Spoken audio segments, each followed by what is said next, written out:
Hello, beautiful minds. Hope you all are happy and healthy.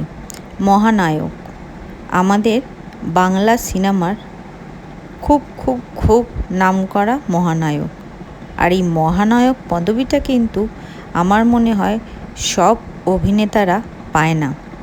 যারা multi talented হয় তারাই কিন্তু এই মহানায়ক নামটি বা পদবিটি পায় তাদের ভালোবাসার অনেক অনেক অনেক লাখ লাখ লাখ অনুরাগীদের থেকে। এবং আমাদের খুবই ভালোবাসার উত্তম কুমার কিন্তু এই মহানায়ক উপাধিটি সব সিনেমা প্রেমী মানুষদের থেকে পেয়েছিল। আর পাওয়ার সত্যি অনেক অনেক অনেক কারণ ছিল। তিনি ভীষণ একজন ট্যালেন্টেড অভিনেতা ছিল।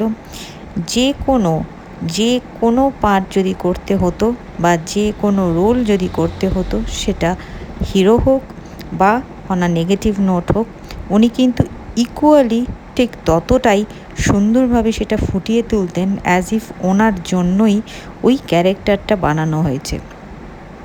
সত্যি বলতে গেলে তখনকার দিনের ডিরেক্টররা, প্রডিউসাররা এবং অ্যাক্ট্রেসরাও কিন্তু উত্তম কুমারের সাথে কাজ করতে খুব ভালোবাসত। কেন? শ্রী উত্তম কুমার সত্যি একজন সেরম মাল্টি ট্যালেন্টেড মানুষ ছিল।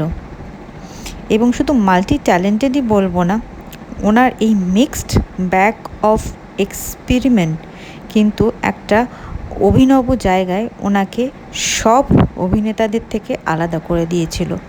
কেন? উনি কিন্তু সব কিছুই ট্রাই করতো, যদিও আমরা ঠিক সেই সময় নই তারপরের, কিন্তু তবুও এখনও তার সিনেমা যখন আসে সামনে একের অধিকবার দেখতে কিন্তু আমরা পিছপা হই না।